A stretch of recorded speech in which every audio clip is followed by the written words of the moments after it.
Hi hello ಎಲ್ರಿಗೂ ನಮಸ್ಕಾರ. Welcome back to my mini vlog. ನಮ್ಮ ದಾವಣಗೆರೆಯಿಂದ ಕೇವಲ 25 ಕಿಲೋಮೀಟರ್ ಅಂತರದಲ್ಲಿರ್ತಕ್ಕಂಥ ಶ್ರೀ ಭದ್ರಕಾಳಿ ಸಮೇತ ವೀರಭದ್ರೇಶ್ವರನ ದೇವಸ್ಥಾನದ ದರ್ಶನಕ್ಕೆ ಇವತ್ತು ನಾನು ಬಂದಿದ್ದೀನಿ.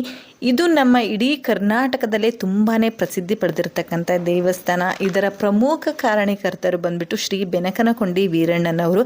ಹಾಗೆ ತುಂಬಾ ವಿಶಾಲವಾದ ದೇವಸ್ಥಾನ.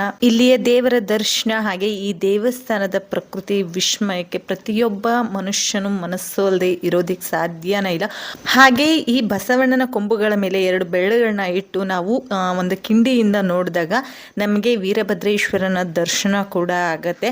ಹಾಗೆ ಇನ್ನೊಂದು ವಿಶೇಷ ಏನು ಅಂದರೆ ಇಲ್ಲಿ ಒಟ್ಟು 64 ಕಂಬಗಳಿವೆ. ಎಲ್ಲ ಕಂಬಗಳಲ್ಲೂ ನೀವು ವಿಭಿನ್ನ ಶಿಲ್ಪಕಲೆಗಳನ್ನು ನೋಡ್ಬೋದು. ಹಾಗೆ ಈ ಒಂದು ದೇವಸ್ಥಾನದಲ್ಲಿ ತುಂಬ ದೇವರುಗಳ ದರ್ಶನ ಕೂಡ ಮಾಡ್ಕೋಬಹುದು. ವೀರಭದ್ರೇಶ್ವರ, ಭದ್ರಕಾಳಿ, ವರಸಿದ್ಧಿ ವಿನಾಯಕ, ಕಾಲಭೈರವ, ಷಣ್ಮುಖ, ನಾಗಯಕ್ಷಿಣಿ, ನಾಗರಾಜ, ಅನ್ನಪೂರ್ಣೇಶ್ವರಿ ಹಾಗೆ ಪವಿತ್ರ ಗಂಗಾಬಾವಿನೂ ಕೂಡ ಇದೆ. ಸೊ ಇದೆಲ್ಲದನ್ನು ದರ್ಶನ ಮಾಡಿಕೊಂಡು ನಮಗೆ ಆರಾಮಾಗಿ ಮನಸ್ಸನ್ನು ಸಮಾಧಾನವಾಗಿ ದೇವರ ಧ್ಯಾನ ಮಾಡೋದಕ್ಕೆ ವಿಶಾಲವಾದ ಜಾಗ ಕೂಡ ಇದೆ. ಹಾಗೆ ಈ ದೇವಸ್ಥಾನದಲ್ಲಿ ಇನ್ನೊಂದು ವಿಶೇಷತೆ ಏನು ಅಂದರೆ ಬಂದಿರತಕ್ಕಂಥ ಭಕ್ತಾದಿಗಳಿಗೆ 3 ಹೊತ್ತು ಕೂಡ ಇಲ್ಲಿ ಅನ್ನದಾಸೋಹ ನಡೆಯುತ್ತೆ.